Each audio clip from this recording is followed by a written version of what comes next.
Instructions.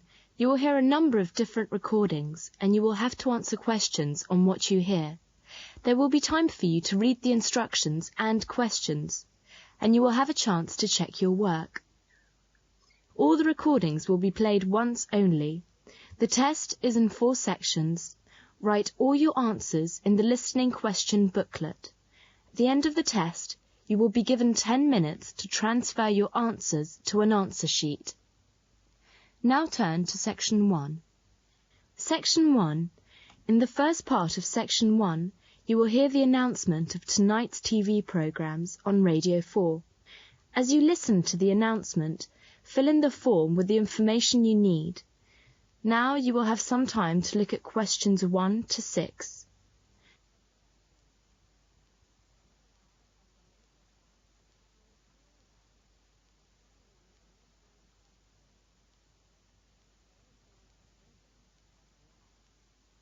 Now listen carefully and answer questions 1 to 6. TV programs. Good evening.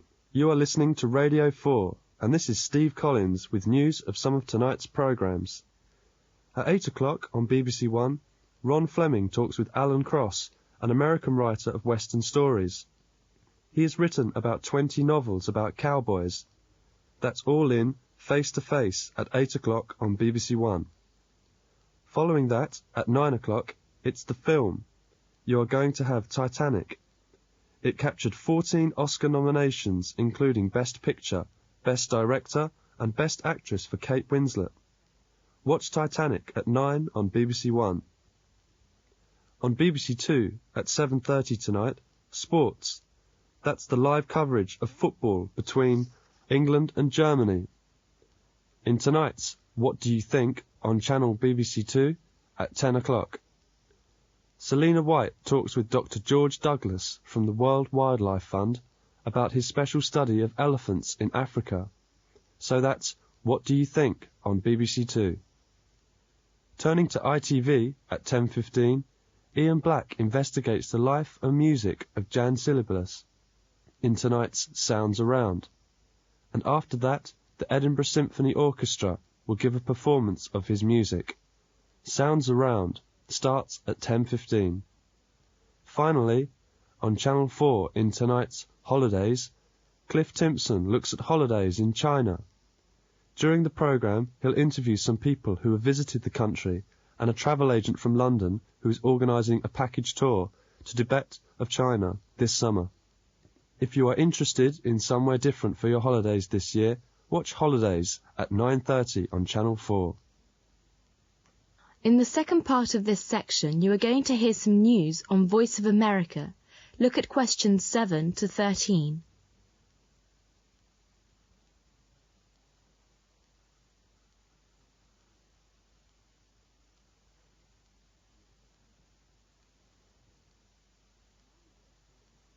Now listen to the news and answer questions 7 to 13.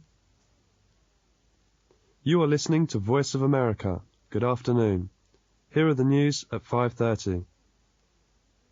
News headlines. El Nino-driven tornadoes killed at least 39 people in central Florida. More than 200 dead in crash. Jury sides with Oprah. Annan signs deal with Iraq. Darkness amid daylight. El Nino-driven tornadoes killed at least 39 people last night in central Florida. Many houses were destroyed. Some people escaped from tornadoes wearing only pajamas. The weather left 180,000 customers without power. Meanwhile, a warm El Nino winter started many plants booming early. Now a bitter cold front, forecast in northern Florida today, threatens to destroy some crops. More than half the peach and strawberry crop is in bloom and threatened by the cold snap. Flight C-1676 crashed and exploded in fog and rain Monday night near Taipei Airport as it returned from the resort island of Bali, Indonesia. All 196 people on board, 182 passengers and 14 crew, died, along with 7 people on the ground. It was the worst crash ever in Taiwan. Most of the dead were Taiwanese tourists returning from Bali. Several Americans were reported to be among the dead. It was unclear what caused the crash. A China airline official said the flight data recorders had been recovered and sent to the United States for analysis. Jury slides with Oprah. A jury today rejected a lawsuit by Texas cattleman who says Oprah Winfrey Show about the dangers of mad cow disease caused the market to plummet and cost them millions of dollars. Miss Winfrey, a famous talk show host, has won the legal battle against Texas cattleman. The cattleman has sued her on April 16, 1996 episode of the Oprah Winfrey Show that they said gave the false impression that American beef spread mad cow disease to people. Annan signs deal with Iraq. UN Secretary General Kofi Annan signed an agreement with Iraq on the standoff in the Persian Gulf and presented the terms to the UN Secretary Council. But US forces continue to strengthen their presence in the Gulf. Darkness amid daylight. The shadow of the moon swept across the earth at 1,200 miles per hour. Folks in the Caribbean had their tanning time interrupted for about 4 minutes during the eclipse. That's the end of section 1. You'll have 30 seconds to check your answers.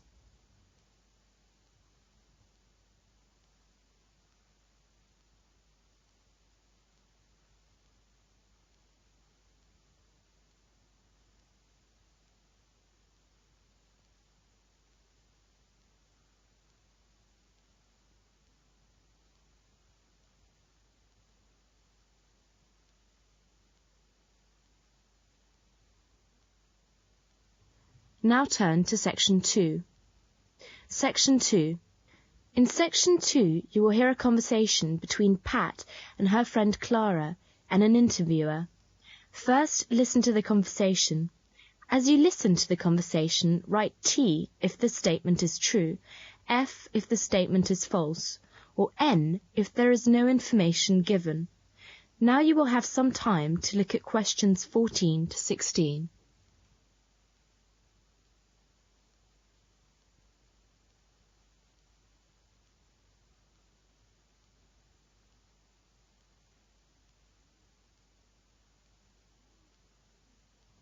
Now listen to the conversation and answer questions 14 to 16.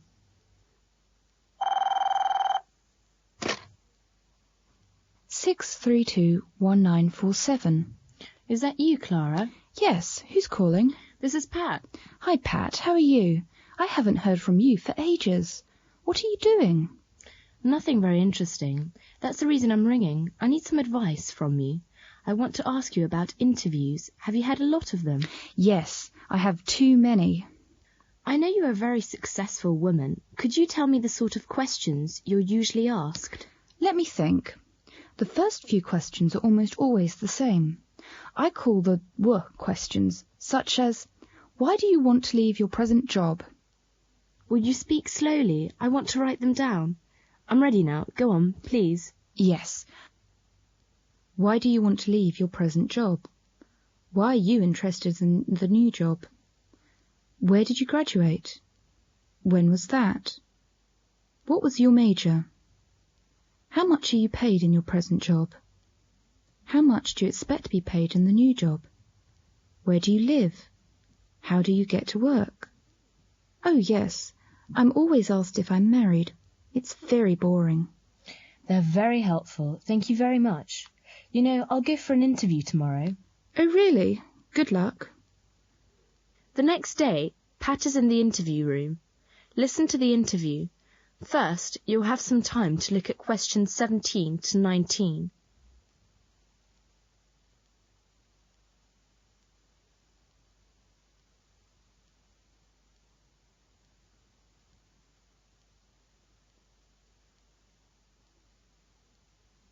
Now listen to the interview and answer questions 17 to 19. Hello, you must be Miss Liu. Yes, Pat Liu. I'm Roger Evan. How do you do? Won't you sit down? Thank you. You're applying for a position as a research engineer, is that correct? Yes. Why are you interested in this job? I like to do research. I think it's a challenge for me. It will give me lots of room for initiative. Where did you receive your bachelor's degree in mechanical engineering? From Leeds University. Oh, that's an excellent engineering school. And you are there now, working on your Masters? Yep, I am. And for the past 2 years, you've been working as an auto mechanic? Yes, I was working part-time. So you're not presently employed? No. I was working at the job up until a week ago. I no longer have that position. Could you tell me why you want to leave that job now, rather than waiting until you have finished your degree? Well, I was dismissed from the position. I see. Could you go into some details for that for me? Well, I'm not willing to file a lawsuit, but the manager had received a customer complaint about having a woman mechanic. In fact, he hired a man to replace me. So you believe it was a case of sexual discrimination? Oh yes, I do, but it's very difficult to prove. Yes, it would be. We're fortunate here to have a fair administration. I suppose it has something to do with our new president, Miss Lewis. Miss Liu, how much do you expect to be paid in the new job? Well, that's the end of section 2. You'll have half a minute to check your answers.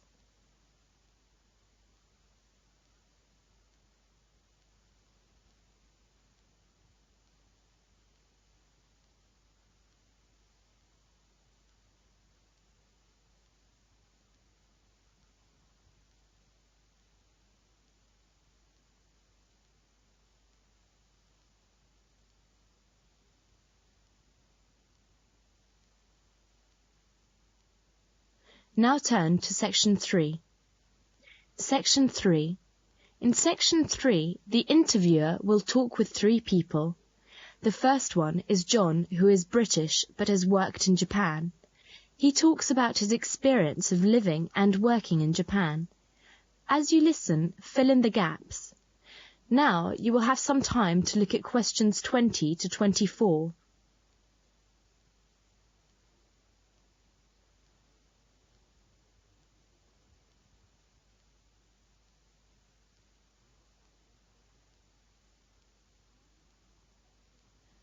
Now listen to the first interview and answer questions 20 to 24. Good morning, John. You've been in Japan for quite a long time now. What differences do you notice between the 2 countries? I find people are much busier in Japan. They seem to work the whole day, from Monday to Saturday, even in summer. Oh.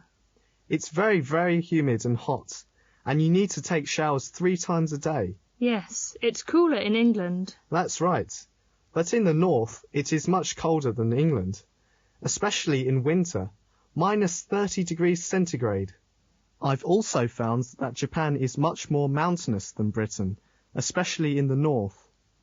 The mountains are much higher and much more rocky. They are very beautiful. You like mountains? Yes. As Japan is a mountainous country, the cities are more crowded and the houses are smaller. They don't have a lot of space. Are there a lot of tall buildings in big cities? No, not many, because there are a lot of earthquakes in Japan. So in a way, it's more dangerous to live in Japan because of the earthquakes and the pollution. Thank you, John.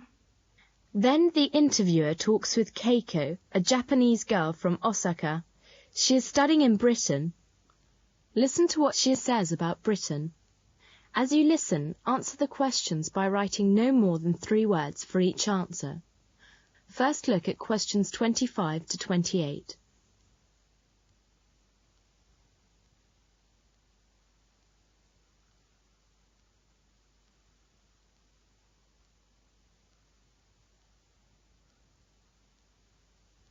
Now listen and answer questions 25 to 28. Now let's talk with Keiko, a Japanese student studying in Britain. Hello, Keiko.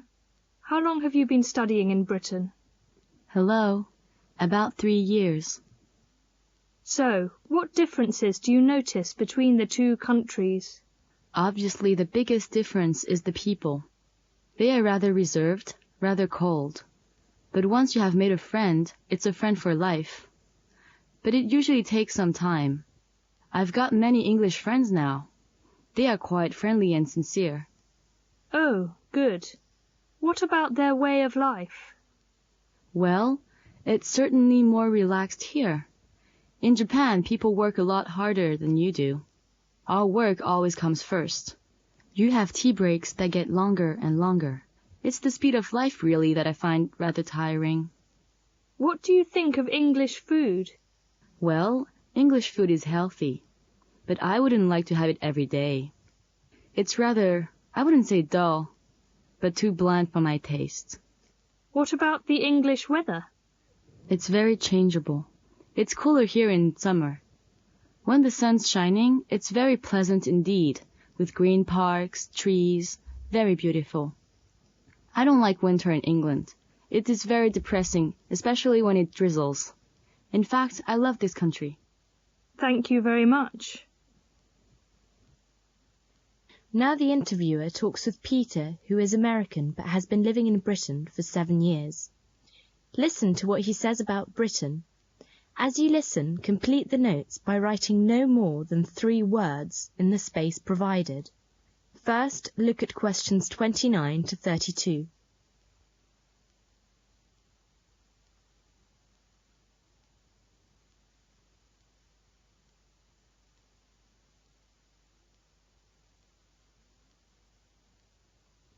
Now listen and answer questions 29 to 32. Hello, Peter. You've been in Britain for quite a long time now. Yes, for 7 years. What do you think of the English weather? Well, it's rather cloudy and depressing, but I like spring and autumn best. I think they are the loveliest time of the year. And what about English food? I think the English food is dull, and there is very limited selection of dishes. But there are many excellent restaurants serving food from almost every country in the world, such as Italian, French, Greek, Indian, Chinese food. And what about the English people? How have you found them? I find them very reserved and not very open. The English people intensely dislike social intercourse and do not like to talk actually to others about themselves or have any interest in knowing other people's business. If there are 2 people in a carriage in England, it is likely that each will read his own newspaper without exchanging a word. How about in the United States? Well, it's very different. We start conversations with people in the street, in the subway. We're a lot more enthusiastic and spontaneous than people here. But it seems when you get to know them, they're very friendly. I've got many English friends now in England. What about your impression of living here? I think life's a lot easier and more efficient in the States. It's easier to make money and it's easier to spend it. Shops are open all the time over there. Here in England, you've got to race to reach the supermarket by 5:30. In the States, there are all sorts of services to make life easier. But I find life here safer and more relaxed. Americans work much harder than you do. For us, work is the most important thing in our lives. But to the English people, their private lives are important. Their holidays are important. You know, holidays seem to be longer here. Well, I take it you have a pretty negative opinion of England. You would think so from this interview, wouldn't you? No, in fact, I really love this country. I find life much more enjoyable. Maybe I've got into English habits and got used to the English way of life. You know, I go home once a year and always look forward to coming back here. OK, thank you. That's the end of section 3. Now you'll have half a minute to check your answers.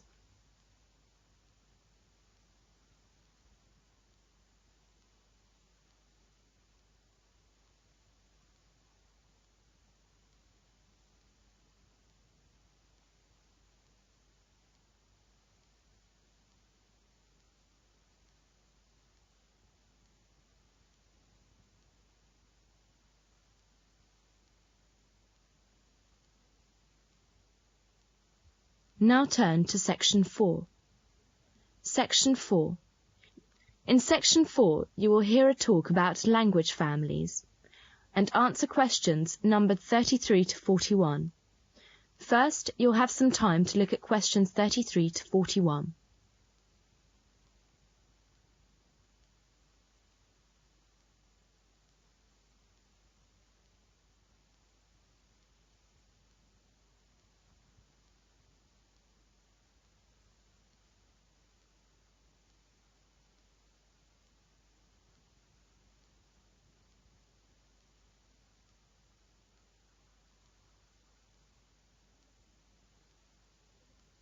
Now listen to the talk and fill in the table with the information you need. Good morning, everyone. Today I'm going to talk about some large language families. I'll start my talk with 2 questions. Do you know how many languages are used throughout the world today? How many major language families are there? Okay, there are more than 3,000 languages used throughout the world today. Almost all of these languages belong to a much smaller number of language families. All of the languages within a language family are related and all of them have a similar history. Therefore, the grammar, vocabulary, and sounds of related languages are similar. In addition, the way of thinking and the style of talking among related languages is similar. Even though there are over 3,000 languages that are used today, there are only about 20 to 30 major language families. Let's take a brief look at some of the largest language families. Each of these large families includes many individual languages. The language that we are using now is English. As everybody knows, English has become a world language because of its establishment as a mother tongue outside England. It's spoken by 320 million people. English is a member of the Indo-European language family. This large language family includes most of the languages that are spoken throughout Europe. Languages such as English, French, and Greek. Of course, nowadays, many Indo-European languages are spoken in other parts of the world. For instance, Spanish, which is an Indo-European language, is spoken throughout South and Central America, but originally it was spoken only in Europe. Another large language family is the Afro-Asiatic family. It spelt it A-F-R-O-A-S-I-A-T-I-C.